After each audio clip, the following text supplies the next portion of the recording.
लखनऊ का अग्निकांड 15 लोगों की जान ले चुका है। इसमें मासूम बच्चे थे, युवा थे, परिवार थे और ऐसे लोग थे जो किसी राजनीतिक बहस या सरकारी फाइल का हिस्सा नहीं थे। वो बस अपनी रोजमर्रा की जिंदगी जी रहे थे, लेकिन कुछ ही मिनटों में सब कुछ खत्म हो गया। हादसे के बाद सरकार ने तेजी दिखाई। मुख्यमंत्री योगी आदित्यनाथ ने 4 अधिकारियों को तत्काल प्रभाव से निलंबित कर दिया। इसमें बिजली विभाग और लखनऊ विकास प्राधिकरण यानी एलडीए से जुड़े तमाम सारे अधिकारी मौजूद थे। लेकिन इस कहानी को केवल 4 अधिकारियों के निलंबन तक सीमित करके नहीं देखा जा सकता है, क्योंकि अब जो जानकारी सामने निकल कर आ रही है वो बताती है कि वह केवल आग का हादसा नहीं था। ये कई वर्षों से जमा होती आ रही लापरवाही का परिणाम था। मीडिया रिपोर्ट्स के मुताबिक जिस मकान में यह हादसा हुआ, जिस इमारत में यह हादसा हुआ, इसके खिलाफ अवैध निर्माण को लेकर पहले भी कार्रवाई की जा चुकी थी। वर्ष 2016 में इस भवन के ध्वस्तीकरण यानी गिराए जाने का आदेश भी जारी किया गया था। कारण यह था कि निर्माण नियमों के खिलाफ पाया गया था। लेकिन हैरानी की बात यह है कि ध्वस्तीकरण का आदेश जारी करने के कुछ ही समय बाद उसे वापस ले लिया गया और भवन चलता रहा। यानी ये पूरी कहानी बदल जाती है। जिस इमारत को नियमों के खिलाफ माना गया, जिस पर कार्रवाई के आदेश दिए गए, वही इमारत वर्षों तक चलती रही। न केवल चलती रही बल्कि उसमें व्यवहारिक गतिविधियां भी होती रही।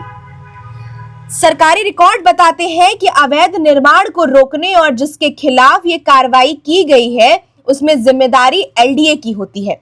ऐसे मामलों में अंतिम निर्णय लेने का अधिकार उच्च अधिकारियों के पास होता है। लेकिन इस मामले में वर्षों तक कोई प्रभावी कार्रवाई नहीं हुई। हादसे के बाद एलडीए के अधिकारियों पर कार्रवाई जरूर हुई, लेकिन सवाल केवल उन अधिकारियों तक सीमित नहीं है जिन्होंने फाइल पर हस्ताक्षर किए। सवाल उस पूरे प्रशासनिक ढांचे पर है जिसने एक ऐसे भवन को चलाने दिया जिसके खिलाफ पहले भी कार्रवाई की बात सामने आई थी। इसी बीच बिजली विभाग की भूमिका भी चर्चा में है।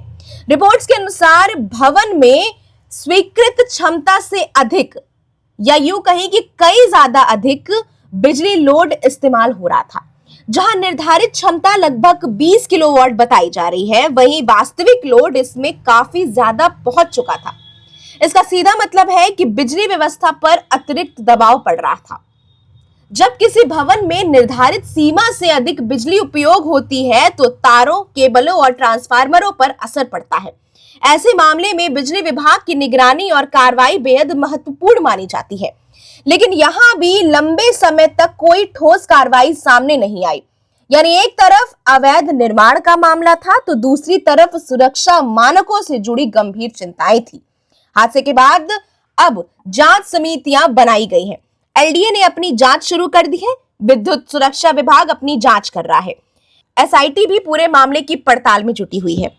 लेकिन यह भी एक सच्चाई है कि जांच जब शुरू हुई तब 15 लोगों की जान जा चुकी थी।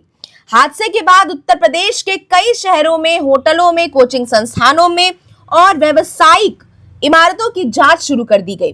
कई जगहों पर सीलिंग की कार्रवाई भी हुई। फायर सेफ्टी, इमरजेंसी एग्जिट और भवन मानकों की जांच भी वहां पर की गई। यानी जिन नियमों को वर्षों तक कागजों पर देखा जा रहा था, वे अचानक जमीन पर लागू होते दिखाई दे रहे हैं। इस पूरे मामले की सबसे बड़ी सीख यह है कि सुरक्षा नियम किसी फाइल का हिस्सा नहीं होते हैं। जब अवैध निर्माण को नजरअंदाज किया जाता है, जब क्षमता से अधिक लोड को अनदेखा किया जाता है, जब कार्रवाई के आदेश फाइलों में दब जाते हैं, तब उसका परिणाम केवल नियमों का उल्लंघन नहीं होता है। कई बार उसका परिणाम 15 लोगों की मौत भी सामने आ सकती है।